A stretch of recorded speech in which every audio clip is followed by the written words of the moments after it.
Gold trusted gold buyers తాకట్టులో ఉన్న బంగారాన్ని విడిపించి ఈ రోజు ఉన్న మార్కెట్ ధరకే కొనబడును. మరిన్ని వివరాలకు సంప్రదించండి 77107720. మాది నారాయణపురం. నిన్న పొద్దున్నే బెంగళూరు నుంచి వచ్చినాను.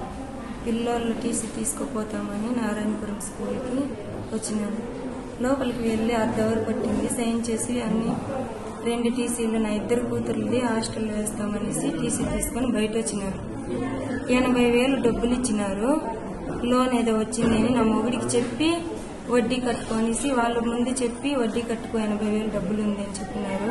మీ భార్యని పిలుచుకొని రా సైన్ చేయించుకుంటాము అన్నారు. ఇంట్లో నేను సైన్ పెట్టను అంటే మా ఇంటి అయినా నా కష్టానికి కానప్పుడు నా దగ్గర ఉండుకో నువ్వు వెళ్ళిపో అన్నాడు. భయపడి సైన్ చేసేసినాను. ఆ సైన్ చేసినందుకు టీసీని చింపేదానికి చూసినారు. డబ్బులు ఇవ్వలేదు. 3 ఏళ్ళుగా వడ్డీ కట్టలేదు. వడ్డీ కట్టుకున్నా కూడా సరే మొదలు ఎప్పుడైనా ఇస్తూ ఉన్నారు. లేదు మా ఇంటి 6 నెలలుగా లేదు. నేను ఈ మారి ఇంట్లో పని చేసుకుంటా ఉన్నాను. మా అమ్మ వాళ్ళ ఇంటికి అడిగిపోతే అక్కడే బెదిరించినారు. టీసీ తీసుకుందామని వస్తే చీరని పట్టి లాగి చేతులంతా వెనక్కి లాక్కెళ్ళి చెట్టుకు కట్టేసినారు. వాళ్ళ ఇంటి ముందరే ఏదేదో అసభ్యంగా ప్రవర్తించారు. నా 3 బిడ్డలు లైఫ్ నాశనం అవుతుందని ధైర్యం చేసి స్కూల్ దగ్గరికి వెళ్ళినాను. ఈ మారి చేసేసి ఇంకా అప్పులుంది, ఇంకా బెదిరించిన వాళ్ళు ఉండారు. మా ఇంటి ఆయన ఫస్ట్ ఈ మారి చేసినారు. మా ఇంటి ఆయన మగోడు కదా భయపడి వెళ్ళిపోయినాడు. నన్ను ఆడదాన్ని ఈ మారి చేసినారు. శారీని పరికి ఇదిలిచ్చి మొత్తం నేను చేతులు అడ్డేసిన ఈ మారి చేయగానే న్యూసెన్స్ అయిపోతుందని చెప్పినాను. వినలేదు.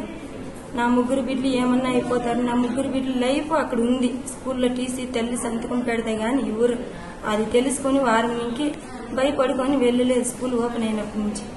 నిన్న మండే కదా వెళ్ళినాను. మేడమ్మ ట్రాన్స్ఫర్ అయ్యి వేరే స్కూల్కి పోతున్నారు. మేడంని బెదిరించిండారు. ఆ మేడం ఫోన్ చేసి మారి నన్ను కూడా బెదిరిస్తారమ్మా నువ్వే రావాలని చెప్పిండారు.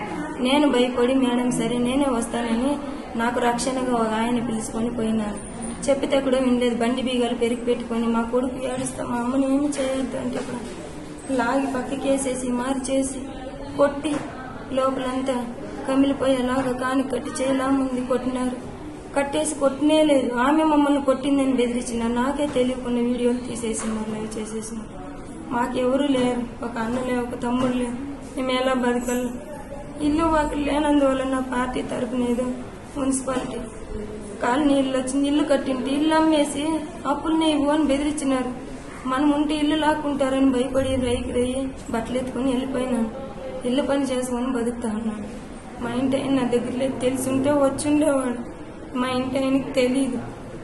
ఏదో నేను కష్టపడి 10,000 ఇచ్చేతో 5,000 అప్పు ఇస్తామని నా పెద్ద కూతురు హ్యాండీక్యాప్ వేసిన దగ్గర ఉన్న పిల్ల మెడికల్లో పాడు చూపించేది ఇది చూసి ఏదో కొద్దిగా నడుస్తుంది. నా పెద్ద కూతురు సీటు దొరకలేదు. ఆడ నాకు సౌకర్యం లేదు. హాస్టల్లో ఇస్తామని వచ్చినాను. ఈ మారి చేసేసినారు. టీసీనే చింపేసి ఉంటారు. ఎట్లా నలిపేసి చెయ్యి అడ్డుపెట్టిని వాళ్ళ దగ్గరే డబ్బులు తీసి ఇంకా పిల్లల దగ్గర 10 రూపాయలు వడ్డీ 30 రూపాయలు వడ్డీ ఈ మారి వాళ్ళే తాగి తిని 1,00,000 రూపాయలు నీ దగ్గర అప్పు అని చెప్పేవాళ్ళు. నా మొగుడు గుట్టుల్లో దమ్ముకొని అక్కడ భోజనం వేసేదానికి లేకుండా మారి చేసి నాకు ఆ మొగుడే అవసరం లేదని వదిలేసినాను. నా పాటికి నేను బిడ్డని పిలుచుకొని పోయి ఏదో మా అమ్మ వాళ్ళ ఇంట్లో పెట్టినాను. అక్కడ బెదిరించినారు. అక్కడ నాకు రక్షణ లేదు. నేను ఎలా బతకల్లా? ఒక అన్నలే ఒక తమ్ముడులే నాకు నా మొగుడే ఉండేవాడు. ఆ మొగుడే వదిలేసి వెళ్ళిపోయా 3 బిడ్డలు. ఇంత దారుణంగా కట్టేసి కొట్టినారు. చెప్తానే ఉండాలి. నేను ఇస్తాను అది లేడీ లోన్ డబ్బులు వస్తాయని సంఘంలో ఉండని వినలేదు. ఈ మారి చేసినారు. మాకెవరు లేరా? ఒక ఆడపిల్లకి ఇంత దారుణంగా అన్యాయం జరుగుతుందంటే 3 పిల్లలు మేము సూసైడ్ చేసుకొని బతికల్లా. చూసి 200 మంది ఏదో ఫంక్షన్ ఉందని పోయిన వాళ్ళు వచ్చిన వాళ్ళు చూసుకొని ఎవరూ పట్టించుకోలేదు. మమ్మల్ని నా మారి నేను లాక్కొచ్చి చేసినప్పుడే పెద్ద మనిషి ఉన్నింటే అడ్డుపడిండేవాళ్ళు. ఎవరు లేరు కాబట్టే కదా ఒక లేడీని మారి చేసిండారు. ఇంతకు ముందు కూడా నైట్ 12 గంటలైంది. మా ఇంటి ఆయన లేని సమయంలో వచ్చి తలుపు తట్టినారు. భయపడి మా అమ్మ ఇంటికి వెళ్ళిపోయినాను. నాకు తండ్రి లేదు. మా అమ్మ పుట్టిన ఇంట్లో ఇల్లు కూడా లేదు. మా అమ్మ ఉండేది మా అమ్మ చెల్లెళ్ళ ఇంట్లో, తమ్ముడి ఇంట్లో ఉంది. వాళ్ళు మా పిల్లల్ని సాకుతా ఉన్నారు. నాకు అక్కడ రక్షణ లేదు. మా పిల్లల్ని మీరు చూసుకోండి అనేసి నేను బెంగళూరుకి వెళ్ళి ఏదో ఇల్లు పని చేసుకొని నేను మా అమ్మ అల్లుడు చేసిన అప్పుగా అత్త కూడా కష్టపడుతూ ఉంది. ఆ మారి చేస్తూ ఉన్నారు. ఎవరు ముందుకు రారు. చెప్పినాను ఈ మారి తలుపులు తడతారని. మాకెవరూ లేదు. నా మొగుడు భయపడే వెళ్ళిపోయింది. నా మొగుడిని కూడా సంవత్సరం నుంచి టార్చర్ పెట్టి మెయిన్ వాళ్ళ తమ్ముడు 16 లక్షలు తీపిచ్చుకొనేసి వాడు ఫస్ట్ దాముకొని వాని లైఫ్ తో పాటు నా మొగుడి లైఫ్ కూడా పోయింది. ఇద్దరు గొడవలు పడి నాకు ఆ మొగుడు అవసరం లేదని వాడు ఎంతో కొంత ఇచ్చింటే ఈ దారుణం జరిగిండేదే కాదు. వాడు కూడా వాళ్ళ తమ్ముడి నుంచి ముందరికి పోయిన తప్పుకి నా తమ్ముడు ఇంకొక రోజు పుడతామా పెరుగుతామా ఒక తల్లి కడుపులో పుట్టిన వాళ్ళు అనేసి నా మొగుడు ముందరికి మెలిసి నీతికి పడిన దానికి ఈరోజు నా మొగుడే నాకు లేకుండా పోయాడు. నా మొగుడు ప్రాణంతో ఉన్నాడు కానీ నా మొగుని వరకు ఈ న్యూస్ తెలియదు. తెలిసింటే వచ్చి ఉండేవాడు. నాకు 3 బిడ్డలు ఈ మారి చేసేసి అడుక్కుంటే కూడా వదిలేదు. చాలా దారుణంగా కొట్టింది. వాళ్ళే కొట్టింది కాకుండా పోలీస్ స్టేషన్లో మేడం అడిగితే నన్ను ఆమె కొట్టింది, నన్ను ఆమె కట్టేసింది అని చెప్పినారు. లైవ్ తర్వాత నాకు చూపిస్తే అర్థమైంది. ఎవరు తీసినారో తెలియదు. ఆ ఊరిలో చాలా దారుణం. బతికేకొచ్చింది నేను. నా మొగుడు ఒకప్పుడు బాగా బతికినవాడు. అంత దారుణం ఏం బతికలేదు. జేసీపు టంపోలు పెట్టుకొని ఉండేవాడు. దాన్ని నమ్మి ఇచ్చేసినారు.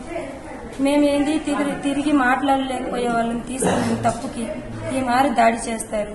ఎన్నో రోజులు నన్ను భుజంని ఈడ్చలాడి నా దగ్గరికి రాని అసభ్యంగా మాట్లాడినారు. ఈ మారి మా పిల్లలు స్కూల్కి పోయి రోడ్లో వస్తూ ఉంటే ఇప్పుడు గోన్లు ఎత్తుకొని బెదిరించిండారు. మూట్లు కట్టేస్తాము, మీ అమ్మ ఎక్కడుంది, మీ నాన్న ఎక్కడున్నాడు అని బెదిరించిండారు.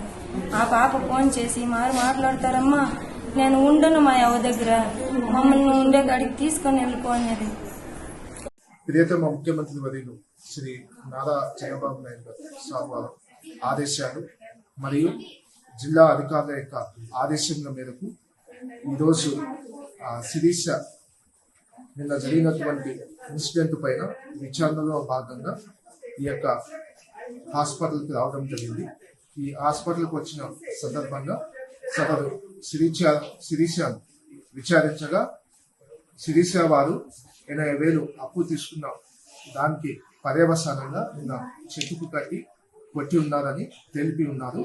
నిన్న శిరీష వారు బెంగళూరు నుంచి వారి యొక్క కుమారుని యొక్క టీసీ తీసుకోవడం కోసము నారాయణపురం రావడం జరిగింది.